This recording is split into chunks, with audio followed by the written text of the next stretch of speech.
This episode is brought to you by our sponsor, Eldorado Gaming. Eldorado Gaming is your site for gifts and gaming accessories like dice, playmats, and other items to bling out your games. Use the promo code META for 10% off your order. Find us on YouTube at Eldorado Gaming TX or our home site at eldoradogaming.com. Here at My Mythical Meta, we talk about gaming with friends and strangers, resolving conflicts, and keeping game nights fun, interesting, and recurring. Our game of choice is Magic the Gathering, but our hope is that what we share is relevant for board gamers, RPG groups, video gamers, and maybe even your poker night. I'm Travis, and with my brother Benjamin and my friends Derek and Randy, we've been playing Magic together since 2014. The secret to a healthy meta is not in the game you play, it's being good friends. Subscribe to My Mythical Meta, presented by Eldorado Gaming, wherever you get your podcasts. Hello everyone and welcome back to My Mythical Meta. I'm Benjamin, along with my friends Derek. Hey. And Randy. Howdy. And you may think, why is Benjamin doing all this? Where's Travis? Travis is not here today because he is on vacation with his wife and watching The Bachelor. So we miss Travis, but too bad. Are you saying the show must go on? That's what I meant to say. The show must go on. Yes. Today we're going to talk about a topic that actually I think all of us know a lot about, and I'm actually sad Travis can't be here because I know he's a big fan of doing this too, but today we're going to be talking about getting good. People are often told to get good when they complain or say, hey, that wasn't fun, or oh, I didn't know you could do that, and then the response is, well, get good, scrub, right? And we've addressed in other episodes ways that you can help newer or weaker players, or ways to create a welcoming environment where people can learn and grow and actually get better. But today we're not talking to the folks who are already good and are trying to introduce those newer players. Today, we're actually going to talk about how a player can go about getting better at a game that interests them. Before I kind of get into the meat of this, do either of you have any experiences with people saying, man, just get good? Oh my god, yes. I used to play like Halo multiplayer back in the day and Call of Duty. League. Yeah, League. How could I forget? And man, it just became so toxic. I'm like, I don't ever want to deal with this ever again. What about you, Randy? Yeah, so I mean, me and Derek played a lot of the similar games, especially in our formative years, high school and since. But yeah, I feel like League was a big one of like, get good should be League's like motto, like the little, League of Legends, get good. Yeah. Can we go back and we'll cut whatever I just said and I say, no, actually I've been good my whole life. Nope, can't do that. Nope, yeah, they're both going to be in there. I'll talk to Travis. Don't worry about it. Embarrassing.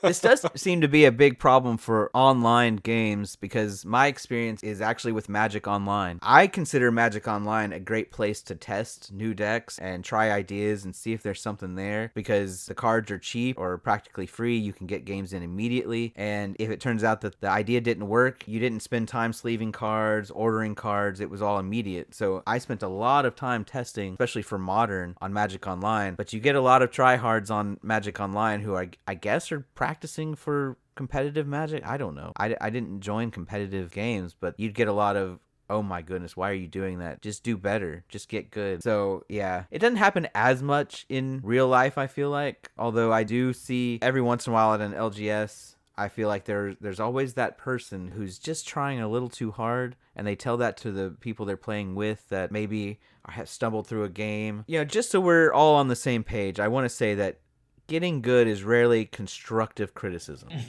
If you're the player out there that's telling people to get good, stop. Cut it out. Stop it. Get help. Exactly. That should not be our go-to response in pretty much any non-competitive situation. Now, I can think of an exception. I'll cover that in a second. But in episode 7, we talked about all the many reasons why people play games. Everyone likes to win, but that's very rarely the reason people play games. It's usually just a nice side effect, a perk of playing is that sometimes you get that high of winning. But most people play games to grow, to learn, to be with friends, to have fun, to relax. And honestly, if you're playing a game to have fun, it shouldn't be a job. You shouldn't have to grind, Something that Travis always said that really stuck with me is he plays games on easy mode so that they're fun. Yeah, hit me with that story mode. I don't have time for suffering and having to learn complex and burdensome like crafting systems and stuff to get like the perfect, run or Yeah, whatever. we're 30 now. I'm playing with mods. I'm playing with mods on Baldur's Gate. My guy's got like 30 AC and like a 28 strength because of equipment and stuff like that. I don't care. I'm one-shotting everyone. I don't care. I mean, are you having fun? I'm having a ton of fun. Just having fun. To me, that's like taking too much of the challenge out. If there's no thrill, if there's no danger, I guess. For me, it's more about the story. I just want to experience the story because I've done it like 3 times Yeah, now. I can't. That's fair. I can't suffer through these fights That's again. fair. Okay. Yeah, y'all just showed that y'all are playing Baldur's Gate for different reasons. One of you is just trying to figure out the story, the different ways you can go. It's so open-ended that you could play that character and just see, well, what happens if I just kill everybody I meet? What happens if I don't kill a single person, even the bad guy, right? And there's all these different ways you can play it, and that's fun even with all the mods and making it on easy mode, right? Whereas Randy wants the challenge, wants to beat things where he might die, right? I mean, I'm also playing on easy, but I'm not playing modded currently. After a playthrough or two, I might get into Derek territory of, all right, let me put on the cheat code, God mode, and just blast my way through these people. The perfect example of this from my own life is actually with The Sims. My man. When I used to play The Sims, it's fun to create, but I didn't want to have to grind for the money to put a piece of art in my living room. Mm-hmm. Yeah. Go ahead and get the cheat code. My guy doesn't need to go to work. He can go downtown and do his thing and have the house he wants. I didn't want to send him off to work and have to grind through to get some money to buy the swimming pool I was going to kill him in later, right? Just make the swimming pool. Yeah. Or if you wanted to take some kind of sim on a date or something like that, and suddenly you're like, guys, I'm about to pass out. I'm starving to death. I'm about to pee my pants. Don't worry about it, man. I've taken care of all your needs with mods and little console commands. Have a great time.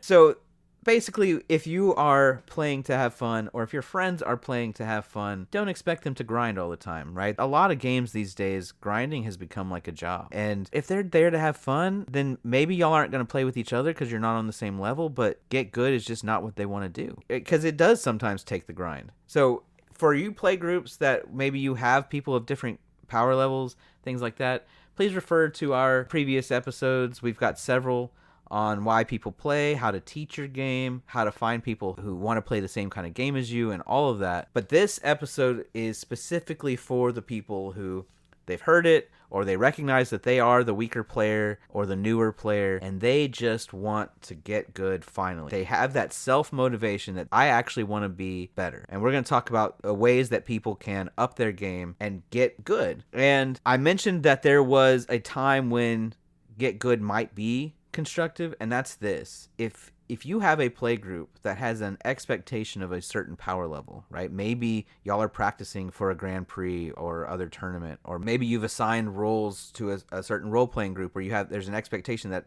one of the players is supposed to be an expert in a certain subject or something like that. And they haven't designed their character that way, or they haven't designed a deck that way, or they don't practice when the rest of you are practicing, and they start to make silly mistakes that are undermining what the group is there for. Then, yes, I think it's totally fine to tell them to get good, but to do it with I statements, to do it with the compliment sandwich, the things that we've talked about before, where you explain your frustration and suggest a way that they might change. Don't beat them to a pulp during practice and start trash talking them. But sometimes telling someone to get better at what they're doing is appropriate. Do y'all agree with that? What do you think? Yeah. Yeah, it makes sense. Okay. So I wanted to start with some ways that we think people could up their game. And I want to start with you, Randy. What is something you think people can do if they want to get better? His friends call him Randall. No, they if don't. you don't mind. I have never once called him Randall. Yeah. Well, that's your answer right there. I think it means that Benjamin's about to be higher up on the friend list than you, Derek. Whoa.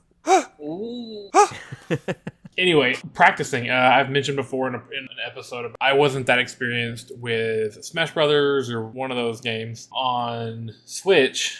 And so, playing with Derek and Travis, and they had grown up since GameCube. They had all that muscle memory and just, they knew things. They had to practice. So the only way for me to get good was to practice. And so I went and I bought the console and I bought the game and I got better. Maybe not good, but I was definitely better than I had been. I picked a couple characters and I sat down with another friend of mine who they don't know that I work with, and we would, I'm not saying we played games at work, but we played games at work. Yeah, he taught me, some tips and tricks. But then, I would go and take that and practice at home. So practicing definitely is a way to, help yourself get good. And that goes with kind of anything. Practice makes perfect. Perfect practice makes perfect, whichever version of that you prefer. Yeah, I totally agree that practicing is the main piece of advice that probably anyone could give. So I'm glad you mentioned that first. I think that no one ever gets better at something without doing it over and over. And you mentioned muscle memory, right? That's part of it for a game like that. Yeah. I was say I'm definitely a learn by doing kind of person. Yeah, same. It's one of those things where I could go online and read about how this stuff is supposed to work and read on what the combos are, but I have to do it over and over and over again for it to really sink in for me. Yeah. Would you say, Randy, that you are good at Magic? No. Would you?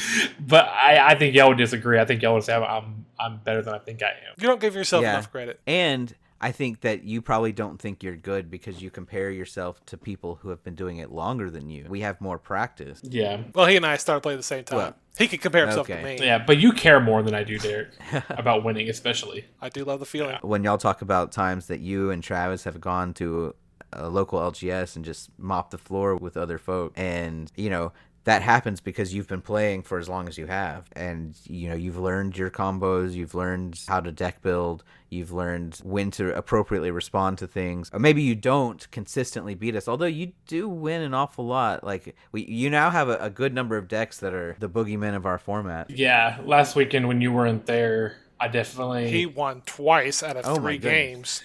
That's bigger than a 25% win rate. I mean... Oh, no, I'm mad about it. The very first game... Guess who didn't win out of those 3 games? The very first game, I definitely felt like I was channeling some Benjamin energy. Nice, I approve of that. Is that when you played Goshintai? Yeah, Goshintai, and then, even when Dim Mizzet, but the first one, Goshintai, it was just a lot of times, your decks will pop off, and they just, okay, I got an engine going. These things are all playing off of one another, and that's how my Goshintai deck, it popped off pretty quick and pretty fast. At turn 6 or 7, I think. I want to say it was. Yeah, it was real quick. Like turn 7, it was all right, I'm swinging in for lethal on both of you. Wow. I was like, huh? Yeah. Nice, good job. See, and you got there because you practiced, you tweaked, you made that deck what it is now. And I have to admit, when you first made that deck, I didn't think it would be good. I tell him that every single time. I was like, when you told me Shrines, I was like, what a garbage idea. What a waste of time and money. And that deck has beaten the hell out of me or gotten me real close every single game. Mm-hmm. Good job, Randy. You've surprised us once again. I think that's you mentioned before the show started that you don't like to practice. I think you like to practice when you can surprise people. Yeah, that's fun. That's the motivation you need. He's the black horse of the group. You mentioned just a little bit ago that you can read about it online all you want, but learning by doing is the thing that helps you. But for me. Right, for you. But I feel like that's perfect for the way that I tend to get better is by reading articles, reading on Reddit, watching YouTube channels for a good chunk of time. For the last 6 months or so, I spend most of my YouTube time listening to fantasy baseball podcasts because that's the season I'm in right now. Season's over in 4 days, and looks like I'm going to win. Ooh, I'd love to hear it. It's the same deal, though, right? I'm almost positive that the reason I'm winning this year and the reason that I've won, that I tend to finish towards the top every year, is because I devote a lot of time to reading articles, listening to podcasts, watching YouTube. I'm on our MLB, our fantasy baseball, right? Just listening to people give their opinions on how to play, and I do the same thing with Magic. There are several YouTubers that I watch whenever I just don't know what to do, and I see the way that they build their decks. I see the way they play. When I was big in Modern, I would watch people play Modern. For example, MTG Goldfish is one YouTube channel where he plays silly decks a lot of times, goofy decks. He's very rarely... this is Seth from MTG Goldfish. He very rarely plays top-tier decks, but he knows the meta so well that just by watching him, he says, oh, no, I think they have a counterspell, or oh, they're probably going to have a removal spell or something. And he knows those things so well, he gets to where when the other person plays a land, he can tell you what deck they're on and could probably name 50 of the 60 cards in their deck from memory. And so when you're watching him, you can see what lines he chooses to take and what decisions he makes and when he chooses to hold back and when he chooses to go. And those things, if you watch enough of those, you can internalize those even if you're not playing because he talks through his decisions. It's one of the things he's really good at. There are definitely some better players who play on YouTube or on Twitch, but he narrates his game so well that I can actually put him on like while I'm driving and not even watch, but just listen to the game and know exactly what's going on, and it helps me think through like, oh, which cards are good, which cards are bad, what's happening on the other side of the game. Anytime we start a new thing, I just spend so much time doing those things. Like we just started our mage game, and that's not even competitive. I just wanted to have fun. So I went to Reddit and I joined the White Wolf RPG subreddit, and I joined the Onyx Path message boards, where those are some of the people who I think have the rights to a lot of White Wolf products, and just started looking at all the different things and just really going all in on how am I going to have fun with this character? Because in order to get good, I needed to read up on it. Derek, I think you do something similar on this. So I do a lot of the same stuff. You know, I find podcasts, I find YouTube videos, articles. For Magic, I'll use like EDH Rec. I'll go to Reddit. I think I've said it before. There are tons of people that are smarter than me. I'll never be the smartest person, and there's no way I can make every mistake in my lifetime. But it's important to be able to learn from other people's mistakes and be wise enough to, you know, when you're looking at all this stuff, you need to understand that yes, this person may be giving good advice, but it might not be pertinent to what you're building. Like if I'm building a deck and I want advice, someone say, "Oh, you need X, Y, or Z," but because our particular meta doesn't play towards that way, that's not necessarily good advice for this particular deck. You get this from practicing and understanding your meta and the things that you're putting into it. Yeah, I totally agree that it is important that you take what you read or watch and metagame it, right? Make sure that it's appropriate for your meta, the type of games that people want to play, that sort of thing. A great example of this, I think we've mentioned on this show before how I have a Derivi deck and I like to tap things down, which is all well and good, but most people who play Derivi play it super hyper stacks, where they are trying to tap down the board completely.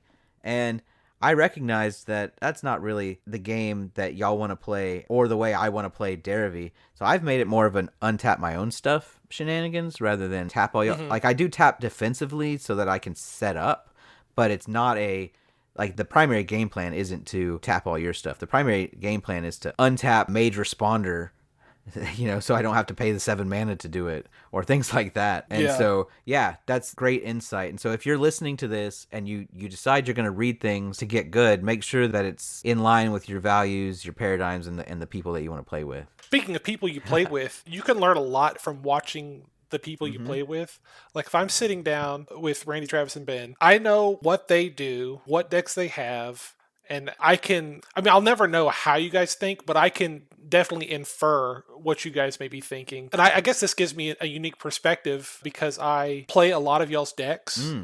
So I can play it and I can see with my own hands and figure out like, oh, okay, so it's lacking in removal or it's lacking in whatever, but it's really strong here. And so I can take that information and apply it to my own deck building to make myself more formidable and ready for any threat. Like I know Randy loves life gain, so I'm going to put a lot of life gain hate in there. Can't gain life, or when you gain life, you lose life instead. Benjamin loves to play black, and black is all about sacrificing creatures, and that's been one of my biggest, I guess, hurdles to deal with because the way I play is about one gigantic creature at a time or whatever, but if he's spending 3 mana to Fleshbag Marauder me, I'm losing that, and I've had to come a long way in that sense to combat that and get better. So now I put stuff that makes sure that Benjamin can't play with his graveyard or, you know, to get tons of value out of little weak creatures or something like that. Travis, he's kind of a wild card for me. He has so many decks that it's hard to know what's coming at any given time. So you got to kind of play loose and just kind of think that this might be a really tuned deck or this might be a Rube Goldberg machine that may or may not work. Yeah. It almost feels like it's cheating. It's not cheating. It's actually good, and it's especially good if you maybe think that you'll never actually catch up to someone because they maybe have more opportunities to play than you do or have more time to read or watch YouTube videos or whatever the case may be. But metagaming in the way you've talked about is a wonderful way to at least give the illusion of getting good, right? And in fact, when a lot of people say get good online, they're talking about metagaming, especially in the Magic forums or REDH. They'll say play more removal, play more interaction, yeah, right? So if you're talking about preparing for the decks that me or Randy or Travis make, your decks are going to look better just by making a few card choices that are tuned for us. That's great. Yes. If you're out there trying to figure out how do I get good, this is probably one of the easiest ways to start, is to just make a few choices. This is not just in Magic. If you're playing chess, some openings are better or worse against some than others. So if you know that someone likes to start with the London opening, or this is one of my weaknesses, is I always try to go for the Scholar's Mate or some variation of the Scholar's Mate, especially when I'm playing with someone I don't know really well. And if you're set up to counter that play or put me in a weaker position as a result, I will probably lose to you often, right? If you know that somebody's playing certain strategy in Dota, you can counteract that. Basically any sort of game you can think of. Metagaming is a quick way to even the power level and kind of catch up to your friends and other people in your group. Yeah, I mentioned thinking about you guys, but I also have to think about myself. And like you said, one of my weaknesses is playing this certain move. You have to be honest and self-aware to realize what you're bad at, so that way you know where to focus and practice on, or look for articles or some kind of information to help you get better in that area. Like I said, I play big creatures in Magic. They're cool, but they are easy to remove. And so having to work around that, because I don't want to change the big creature strategy. So I need to figure out how to fix that other ways. And so being able to kind of like see yourself through your opponent's eyes and what they may or not be feared. And like say, Randy's playing and he sees the things that I've added. He's like, oh, maybe I'm too reliant on life gain strategies. Maybe I should switch it up to keep them on their toes. Yeah, right. The fact that y'all... God bless you, Randy. Well, me too, right? The fact that y'all started playing Rest in Peace and Silent Gravestone and Ground Seal has not stopped me from playing with Graveyard.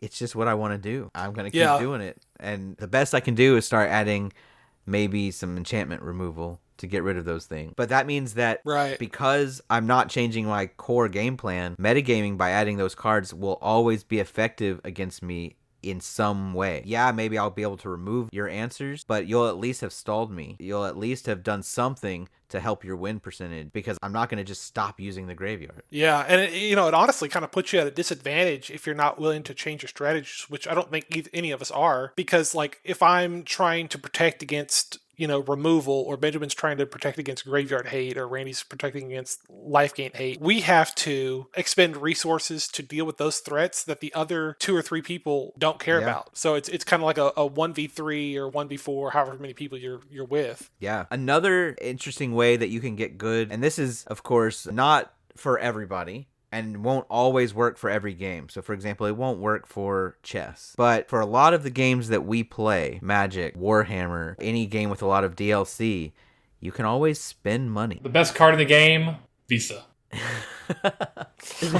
I mean, in a collectible game, or a game where you're building your army yourself, that you don't start with the best pieces or the best cards, then if those things are available on the open market, you can go to eBay or TCG Player or Card Kingdom or your local gaming store and buy those things that will upgrade your deck or upgrade your army. Then that means you will get better by spending the money to do those things. Now, I'm not telling y'all to go out and get a Black Lotus or that your commander deck has to have original duels, even though that would make most commander decks better. But I am saying that there are some key cards that do make every deck they're in better, right? Soul Ring goes in every deck, and it's a lot cheaper than it used to be, but it still costs a couple bucks, and you should go ahead and invest in a bunch of them if you're going to make a bunch of commander decks. Yeah. And so, just think about that. If you're going to play a mono black deck, you should probably have Necropotent. Urborg. And Urborg. Yep. Cabal Coffers. Yeah? How do you know so much about black decks? Don't worry about that. Yeah, I mean, that's...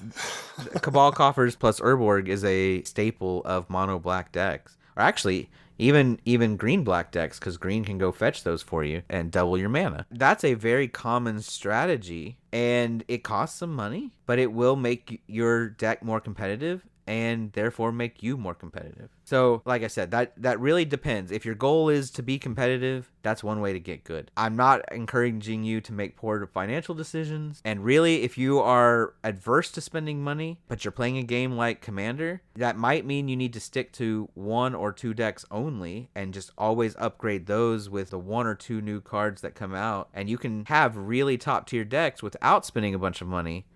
But if you're someone like Travis or me, you like to make a lot of decks and you want those decks to be good, then you'll end up needing to spend money on all of them. And so it depends on your goal, but if you just want to have one really good deck that's on par with your friends or the people at the LGS, spending money is one way to do that. Yeah, and that's also a Session Zero discussion you can have where if someone's got maybe the original dual lands or something like that, these really good lands that this is pertaining to only to Magic right now, coming untapped versus, every land you're playing is a tap land. Like, hey guys, maybe you can tone it down. I can't compete with your budget. Yeah, that's true. Yeah, a lot of times when I see someone and they have those original dual lands and they're like, I'm 30, and if someone younger than me is sporting original dual lands, it's like, okay. This is $1,000+ deck I'm dealing with. Yeah. Fun. And so I know to look for like this person spent $1,000 or more on their deck, so probably look for like turn 4 combos. Yeah. To just end the game. I think having an expensive deck isn't necessarily a better deck, but more often than not, the good cards are expensive for a reason. Yeah. You mentioned, hey, that's a Session Zero thing. This can also work in reverse, which is maybe the people who are playing with original duels and stuff like that would allow you to play with some proxies. Yeah. And I never have a problem with them when doing proxy. Unless, if like half your deck as a proxy, then it's like, I don't know. I guess it is just a game, but it's like, if you're proxying like $1,000 worth of stuff... Right. in your deck, and it's like, why don't you just, instead of trying to play a 10, just play a 6? Right. Yeah. Well, and that goes back to the Session Zero thing where really the friends should all decide on what kind of power level they want to play. I don't want y'all to proxy cards that now you're stomping me every game, but I'm fine if you want to proxy cards to make your next deck the same power level as the rest of ours. You don't have a 6th copy of Doubling Season. If you're making an elf deck and you need a Cavern of Souls, fine, right? Like, I'm fine if you proxy that. So just depends. I just can't justify buying another $20 breeding pool when I've already bought like 4 of them because I love playing green blue. So cut the corners where you can. In my opinion. Yeah. I think one area, again, Magic specific, an area that it's like, if you're going to invest a little bit of money, lands, but you don't have to do like the dual lands, like the $5 to $20, what was it called, that two-headed giant set? Oh, Battle Bond? Battle Bond? Yeah, those Battle Bond lands, those $5 to $20 lands are pretty good. They're a lot better than like the jank you get. Yeah, they're not glamorous to get and like spend money on, but they will make your decks do better. Yeah, just coming in untapped, having two or three different colors to use. I think those are like a good upgrade. Yeah. Derek, you had mentioned that this is getting kind of Magic specific, but it's not just about Magic. I'm sitting here looking at Warhammer figures that can go for $2,000 or more. Yeah, I just meant about the Right, lands. yeah. I mean, it could apply to, Smash Brothers, League of Legends. I used to play a game called Marvel Strike Force where they'd come out with a new character like once a week, once every 2 weeks, and it would be the new strongest character, and there's no way to get it unless you pay money. Yeah. And then, after they've milked it for all they can, they start releasing it to all the free-to-play players, like maybe like a month or 2 down the road. Yep, Gundam Battle was like that, and I think we've mentioned a couple times that I was the #1 player in the world a couple times on that game, but it certainly wasn't cheap. Like, I wasn't every week buying the new hotness, but there was enough time that I wish I could undo it, because that's a lot of Magic cards I could have bought. Yeah. But yeah, you were never going to be a tier 1 competitor, an S tier competitor, if you weren't staying on top of whatever the new release was, right? That's true for Yu-Gi-Oh! Especially, and it's true in a lot of mobile games.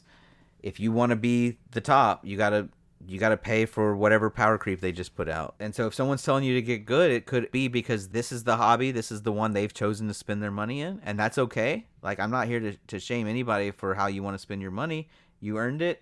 You use it to make yourself feel good. That's what it's for, right? But also, if that's not how you want to spend your money or how you're able to spend your money, then, as Derek said, Session Zero this and make sure everybody's on the same page for what you expect. And if you want to be on the same level as them, then budget for it, right? Be prepared to spend the money they're spending. Or ask to borrow a comparable deck or something if they're willing to. Yeah. Okay, before we started this episode, Randy, you found some interesting stuff on Fiverr that I think would fit in here. Tell us about that. Yeah, another option if you're trying to get good is Fiverr is, it's a website full of people offering their services. There's people that will coach you in whatever game it is you're trying to play. So you just basically go to Fiverr, Fiverr, and just type in the game and then coach. and search before this recording. There was like 10 different coaches for Magic. I'm sure it's probably the same for most games, especially like competitive FPS computer games especially. I know there's a ton of those kind of coaches. But yeah, just checking for coaching online, checking for coaching Reddit, or even just like I had a friend coach me just without, I knew him and I knew he was good. So I just asked him to coach me and he did.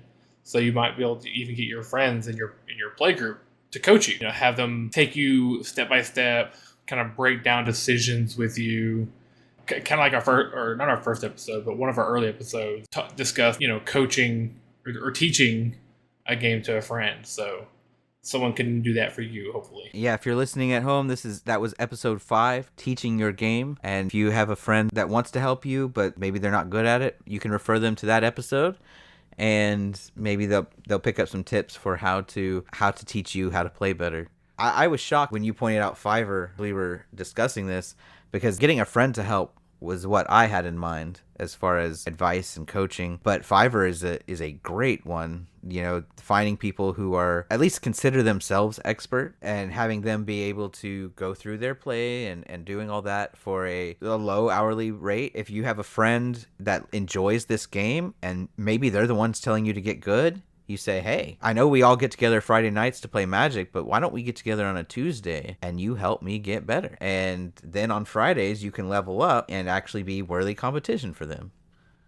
So, yeah, awesome. I think just last week, I was talking to Ben and Travis. I wanted to make a token deck, and I was trying to get y'all's advice about what you think would be a better color combination. Mm-hmm. Was that Yes. last week? And I want to beat you guys, so I guess it kind of seems counterproductive to ask you what you think, but we're all friends. We all want each other to succeed. If Benjamin's like, man, I don't know how to get rid of all these big creatures you got, and I was like, well, X, Y, or Z. That's how I would do it if it was against me. Yeah. So yeah, I think asking friends who know more, get their honest opinions. That's really good. I'm glad you brought it to that because as a meta, having that environment where we feel free to ask each other for advice on how to beat them.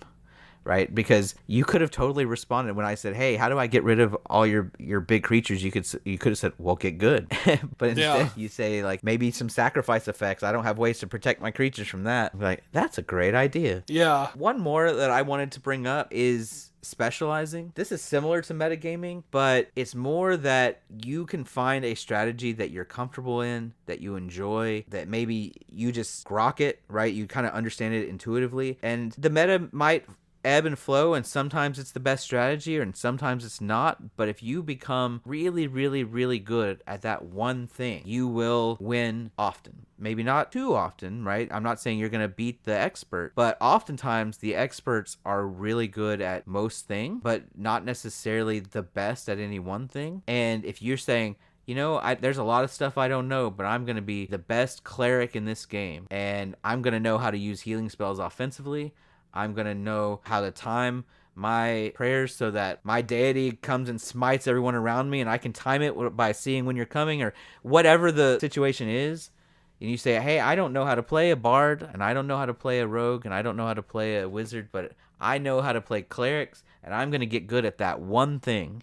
And no matter what the situation is, I'm playing a cleric because it's what I'm good at.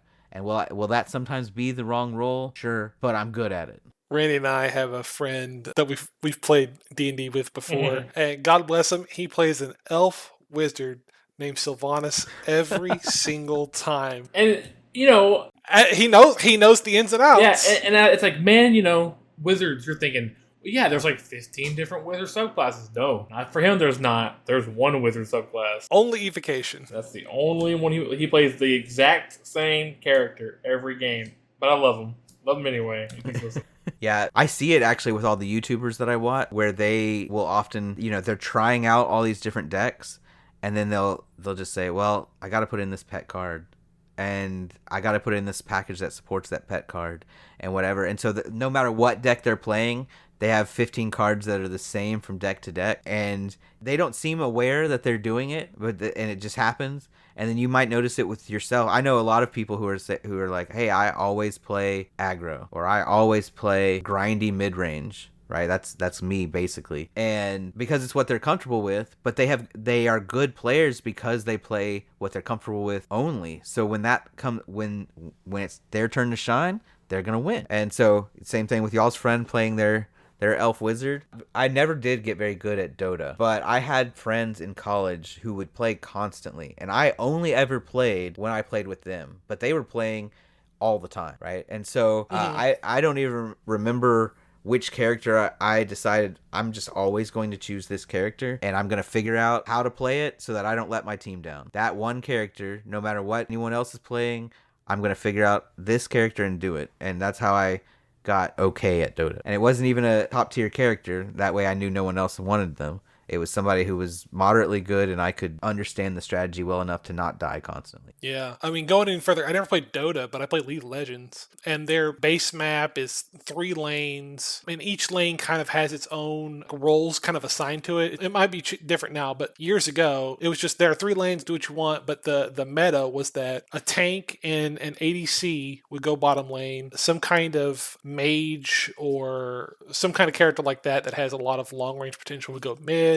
and then some kind of like bulky bruiser type off tank would go top. And for me, I would always go top, and I would just keep going top until I got comfortable with it. And I never even got that good. But yeah, I think that's a big part of that game is, specializing, picking what kind of role you want to pick in that game and going from there. Okay, so we've suggested several different ways that you can improve your game, and they don't all involve becoming as good an expert as your friends. So there is the grindy practice till you reach the level you want. Anybody can become an expert by grinding, but if you don't want to grind to get to where the other grinders got, you can read and watch online. That's sort of like grinding. It's just different, but I find it very entertaining, and you can get good by practicing or by reading and listening online. But you can also metagame to target the specific players in your meta so that maybe you don't get significantly better, but it's a more level playing field. You can spend the money to improve your deck, your army, or get the DLC characters you need and get better stats. You can get coaching or advice from folks, or you can specialize like we just talked about. Was there anything else that y'all thought of that people can use to get good? I'm sure there are more, but nothing I can think of right now. Randy? Yeah, I think I'm good. Of course, if Travis has anything when he's listening to this he wants to add, he can pop in right now. Good points, Travis. Good points. Awesome. Yeah, nailed it. I'm surprised you came in here at the end. Okay, and now it's time for News from the Warfront. Okay, this one comes from our EDH, and it's kind of a long one. I'm not going to read the whole thing. I'm just going to paraphrase it. It's titled, "How do you politely speed up a game?" And this person talks about how they went to their local LGS, and there weren't a lot of people playing, but they found a group that looked like their game was about to end, and it was only 3 people, so them joining would be 4. And they asked if they could join the next game, and the people said yes. But then the game they were on ended up taking over an hour to finish, and it wasn't because it was a back and forth slugfest like EDH games can often be, but instead people were chatting, getting up to go do other things when it wasn't their turn, not planning their turns, hemming and hawing over decisions, basically just slogging through, just not being very intentional with their gameplay. And this player felt a little slighted, and eventually, after it looked like it was going to go on even longer, they scooped so he could play, but there wasn't really enough time for their next game, and they ended up having to pack it in after 6 turns of the next game. And so they ask, how can you politely ask people to speed up so that you can have more time to play and get more games in? I picked this one not because I have a clear answer, but really because I had the same question. And so I was hoping we could talk about it a little bit and figure out, how do we speed up a game or ask others to speed up when we think they're taking too long?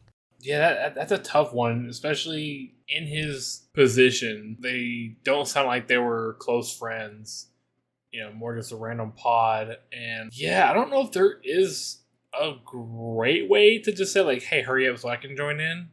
I mean, I think what they did was pretty considerate by scooping to begin with. I guess it's kind of like, it sounds like you and some of the people in that pod were there for different reasons. You showed up to get games in. They may have showed up to just chill and hang out with their friends. Yeah, that's some good insight. It's like that's just the roll of the dice that day. It was just bad luck, but that's something you know for the future when you see them. It's like, oh, they're not fast players like I want to play with. But I mean, beggars can't be choosers either. Yeah. I also don't have super great or helpful news. I think you might just have to take the L in these kind of situations if you're playing with strangers. I don't think you want to necessarily burn your bridges by being impatient. Like, hey, can we put a timer on? Hey, what's the deal? What's the deal? Because eventually, if you keep doing that, people aren't going to want to play with you at all. And then you'll never play a game. Well, let's turn it around a little bit and ask, hey, y'all keep mentioning, hey, with strangers, let's take the L, or, maybe y'all came to play for different reasons, but what if it's not a stranger? What if it's a friend or someone in your play group that is consistently getting up to go grab snacks or go to the bathroom or whatever? As soon as their turn is over, they've got 3 untapped mana and 4 cards in hand and a trick on board, and they put down their card and say, okay, pass turn, and get up to go get chips and salsa or whatever. And this keeps happening, or it seems like as soon as their turn's over, they start playing with their phone, and then when it's their turn again, they go, okay, let me look around, or any number of situations that are making one of your friends take a long time. How do you deal with that? I think, like, if they pass their turn, they have mana and cards up, and they leave the table. You leaving the table, in my mind, is like saying, I have no responses. Okay. And if you say, hold on, I need to use the restroom or I need a drink, but hold on. But if they're like, okay, I end my turn, and then they get up to go do something, they waive any right to come back and be like, oh, well, how to answer that? Well, I didn't know that. You left. Yeah. Yeah, that would probably create some bad feelings. Yeah, so don't do that. If you have an answer and you think that you're going to be using it versus like, you kind of need to stay there or ask them to wait for you. Yeah, if you're playing draw go Yeah. control, you have to hold it. Yeah. Yeah, keep it together. I think we're all pretty good about this. If we have to run somewhere, like, I have to run real quick.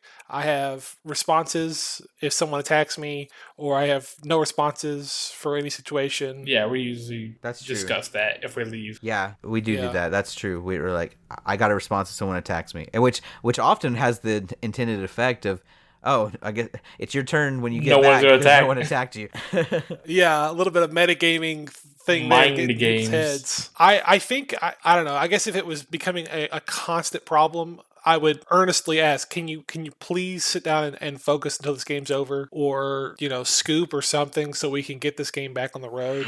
Like, if we have to keep stopping every time it's your turn for X, Y, or Z, I am only human. I have the patience God gave me, and it wasn't that much. So, What about the second scenario where it's, hey, every time your turn ends, you check your phone or whatever, and then when it's your turn, you're having to figure things out, all the things you could have been doing whenever it was not your turn. What about that situation? I think if you mentally checked out and didn't do stuff, because I know we all get on our phones. Sometimes, a turn can take 40 minutes. I get it. I'm not going to begrudge anyone, but if someone is mentally checked out the whole time, they don't pop in to kind of update the information in their mind. Sorry, buddy, you checked out. I'm not going back. Get good, I guess. Yeah, I would say. Well, it's not the checking out on someone else's turn. I'm more thinking, okay, it's your turn, and you pick up your cards, and you're like, okay, so what happened? You played 3 things? Oh, you played your commander and equipped it with some boots? Okay, now I'm going to draw my card. All right, let me look at my 5 cards and figure out what I'm going to do now that I've just spent 5 minutes figuring out what all just happened. Okay, let's see. Have I played a land yet? No? Yeah, okay. You get what I'm saying? Yeah, that definitely snowballs into a situation where, you do that, and so then I'm so bored out of my mind, I get on my Exactly. phone and stop paying attention. I don't know. I think what I do is I would just, we talked about it last episode with I Always Get Targeted. Sorry, man. I am not having a good time with your presence here. You've got to go. So I'll try to knock them out first. Okay, so you choose violence. Is there any time is there a polite way to talk to them about it? I don't know, but I mean, surely.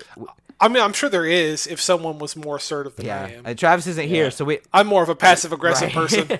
Travis isn't here, so we don't have to advocate for good communication now. That's him. Yeah, I've definitely been guilty of the, like putting my hand down, looking at my phone, whatever, on other people's turns, and then on my turn, kind of like checking back in. I feel like I tried not to do that. If my hand is literally like, all right, that's the one thing I can do, or I have to wait to see what my top card is and then reassess my situation, because I got nothing in hand to deal with anything. It's kind of like, all right, well, I have nothing in hand to plan putting my hand down. Right.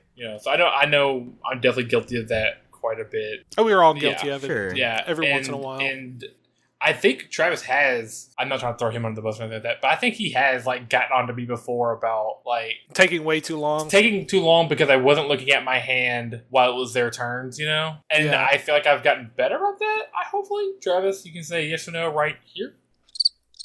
And the narrator comes out. He didn't. He didn't. He still does this, and I hate him to this day. So, yeah, it is tough to tell someone you're annoying me. It really is. Yeah, it's hard. I know we're supposed to do I feel blank or compliment sandwiches like that. It's hard. You don't want to hurt your friends' feelings, especially over something like, ink on cardboard. I don't know. Yeah. I guess if it happens all the time, every time your group gets together, I do think there is a place for saying, hey, we could get in an extra game every night if you would look at your card. If you want to hang out with us in a different capacity, let's talk about that, right? We can accommodate you. Maybe we don't have to play Magic all the time or whatever the game is that everybody's playing. But if it's every time and I'm missing out on a game every time we get together, I think it is good to bring it up and try to... Yeah. So, I agree to that point. It could be a new session 0, Yeah. Updated 2.0. Just hey, now that we've been playing for a while, can we set up some new rules of when it's not your turn, try to do this as this. On your turn, you have untap, upkeep, draw. And then I think when it's not your turn, you should have plan, strategize, XYZ kind of thing. Yeah. Yeah. What would y'all think? How in chess they time people. They have little timers that you have X amount of time. Mm-hmm. And then you click it, and then the opponent's turn or time starts ticking down. What if we set some kind of I don't know, timer, and not necessarily us, I'm just talking out loud here. If you set some kind of timer amongst friends of hey, you've got 5 minutes to figure your turn out, and we all have the same 5 minutes. That'd be interesting. Maybe one of those hourglasses from Taboo or something. The only thing with something hourglasses though is it's everyone would have to have their own. Yeah. Because then if you just keep flipping it, then you're not getting the full. Yeah, you're right. So I think just do it on your phone or something like that. Oh, that's true. Yeah. The only thing is, there'd have to be exceptions for when other people are doing things on your turn. Maybe you pause it if someone else says, wait, I have a response or something. And then it gets really complicated. Yeah, that's a good point. Magic Online does it where it's literally... There's a rope? Well, that's Magic Arena uses the rope. But Magic Online, it has literally a chess clock where every time you get priority, your clock starts ticking until you either put something on the stack or pass priority. And so everyone... In a typical game on Magic Online, both players get 25 minutes for a match. So that's all 3 games. And it stops counting during sideboarding, but you have a separate clock for sideboarding. And if you run out of time, you lose the match. Okay, wow. That does lead to a little bit of metagaming online where some people will start to see, oh, my opponent has a lot less time than me. I can make them time out by just passing priority to them real quick over and over. There has to be a lot of triggers and stuff, but you can intentionally just trigger extra triggers just to get them. Some kind of bad faith type stuff. And so that's not, in highly competitive events, that's an issue. If you're playing casually on Magic Online, there aren't going to be a whole lot of people trying to get you to time out. It's impossible on Magic Arena. You can't time out. The worst case scenario is when your rope goes down, you pass priority automatically. And so if your rope burns down, I think 3 times in a row, you pass the turn automatically. I don't think you can actually lose the game from roping is what they call it. But I think you just keep passing your turn so that eventually the other person just gets a whole bunch of turns. In the post, what the poster does, if I was one of the 3 people that was playing the game and someone was sitting down and started saying what this guy was doing, that would be you know what, maybe we don't want to play with you. Yeah. Because... he's saying stuff so when people were taking out time, he would say, okay, are you going to attack? Do you have any more moves, or are you ending turn? And I'm if that was me and someone to me, backseat driving the whole time. Oh man, I'm this isn't your game. You do this next game. But ooh, that would make me want to you know what? I'm gonna step out of this game until he's gone, or I'm good. I don't want to play with this guy. Yeah. So Yeah, I feel like that was incredibly rude, and then they were still nice and ended up scooping for him so they could bring him in for the next game, but I wouldn't have done that. Yeah, I was going to say that the people that were actually playing the game probably could have been a little bit more considerate by paying attention, being deliberate with what they were doing, and making quick decisions. But you don't want to be the guy who thinks he's the main character and everyone's life is revolving around you, because that makes you the bad guy. Good call. And people don't want to play with that kind of person. All right. Awesome. I think that's some good stuff for us to think about on the news from the ward front. Anything else y'all want to add about getting people to hurry up or ways to get good before, I guess, am I doing the word of wisdom still? Seems weird to do it when I'm also the host. Sorry to hear it, man. Okay. That's showbiz. Yeah. But I would say the easiest way to get good is do what I did and just be born good. Oh my God. Came straight out of the hospital room, just winning all the time. And it's just been coming up Millhouse for me. There you go. Okay, Charlie Sheen. Take it away, Benjamin. Right. Get us out of here. Now our word of wisdom. So we've talked about getting good and we talked about growing. And we've honestly given a lot of practical ways to get good at gaming and at life, right? If you want to become an engineer, you got to practice. You got to read. You got to think about what's going on in the engineering world. You probably got to spend a little money. You need to get a mentor, and most engineers are specialized, right? Everything we said about getting good at a game applies to getting good at jobs. It applies to self-improvement in relationship. There are things where I am not necessarily a great husband. I'm not very good at buying gifts for my wife, for example. But the only way I'm ever going to get better is to do the things we talked about, to practice. Maybe I start with some small gifts, or read about things that are potential gifts, or think about the sorts of things that she's gotten before and shown interest in. Spend money. Ask her friends. Right? Or get really good at a certain kind of gift so that, I can always give her a little trinket of a certain type that she starts collecting because, I was thinking of you when I saw this chicken. My wife's been doing that. Every Christmas, she makes me a little toilet paper. It's like she uses a toilet paper roll and cuts it into different shapes, usually dinosaurs, but she did a fox last year, paints it and all that stuff. And now we've been together for 8. This will be our 9th Christmas together.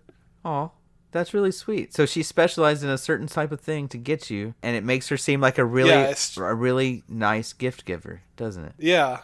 It's become one of the things like, hey, I gotta get my little guy. Yeah, that's cool. So with that as the backdrop, right, this is a great opportunity to look at anything you want to get good at. Do you want to improve your life, improve your relationships, improve your place in the world? Then resolve to do it once you've realized that this is something I want. Even if no one's told you to get good, you just want to be better. Then find ways to practice. Find ways to get advice from people who are good, right? Get a mentor. Maybe spend a little money on getting better tools. Think about where you can find more information and seek out that information and improve your life. And just like it works for games, it'll work for you in any area that you apply it to. So I hope that you find this episode helpful for your gaming and helpful for improving your meta and getting everyone to an equal power level. And I hope that you can find this stuff generally applicable to self-improvement. If y'all don't have anything else, we did it. Another successful episode. There we go. It's one for the history books. Right. We did it, guys. And now words of wisdom are back to normal. No more of your commie trash. Oh, okay. Okay. And you can cut that, Travis. No more of... No, keep it. We got a union buster. Let him cook, guys. No more going off the rails. We're back to actual words of wisdom here. Enjoy getting good. We'll see y'all next week. Bye. Later. See ya. This episode was sponsored by Eldorado Gaming. Use the promo code META for 10% off your order. Please like, comment, subscribe, and share. This episode was edited by me, Travis Konishek, and our intro and outro music is by Tyler Heath of the Oh Hellos.